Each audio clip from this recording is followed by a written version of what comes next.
Hi folks, Rick Wedell here. I'm the Chief Investment Officer at RFG Advisory. Thought we'd come to you today with a brief market update, kind of let you know what's going on out there.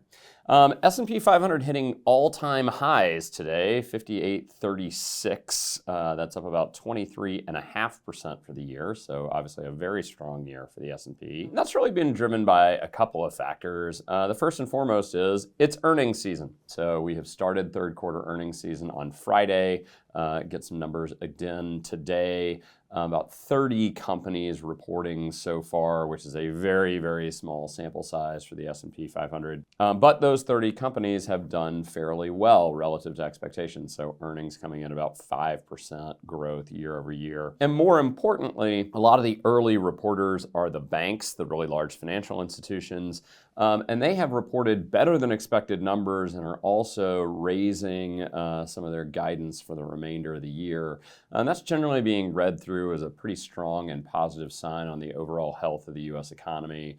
When you see those banks tend to be quite cyclical. When you see those banks start to generate additional profits, that normally means that business activity is actually in a pretty good spot. So the market's cheering that. Away from that, we've got a little bit of macroeconomic news out there. Last week we had the CPI on Thursday and then the PPI on Friday.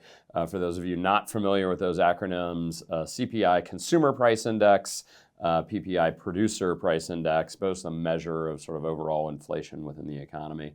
CPI came in just a hair higher than what we were looking for, 0.3% month over month as opposed to 0.2%.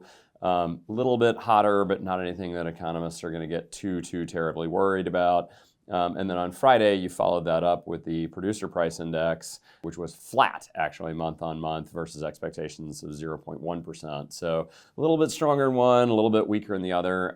Doesn't do anything to sort of change the narrative out there of, hey, we appear to be in sort of a soft landing path. Economy appears to be doing pretty well. Inflation doesn't appear to be running away from us. So all of that is giving the market room to run. I would just note, however, that within that room to run, there is starting to be a little bit of a question mark as to maybe the economy is strong enough that the Fed is not going to feel the need to cut interest rates again this year. They gave us a 50 basis point rate cut at first. That's 0.5%. In their sort of September meeting. And people are starting to look in November and say, geez, inflation, if it sort of stays where it is, and if the unemployment rate stays kind of stable, we don't see any pressure there, the Fed may decide to, push off further rate cuts until 2025. That's not necessarily a bad thing. As you can see by the strength of the S&P 500, at this point, we're very focused on the health of the economy and the strength of earnings.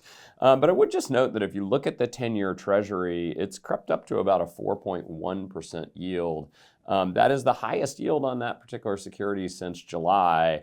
And that is the bond market basically telling you that, the Fed's path from where we are today back down to sort of 3.5% or 3% may take a lot longer than people think it will. So that's actually, in my mind, a little bit of good news. It means the economy might be showing a little bit more signs of strength. To really accelerate that cut path, you'd need to see signs of weakness, which is not actually something we want to see. So with that, as always, if you have any questions, please feel free to reach out to myself or to your advisor. I look forward to talking to you again soon, and I hope you're having a great day.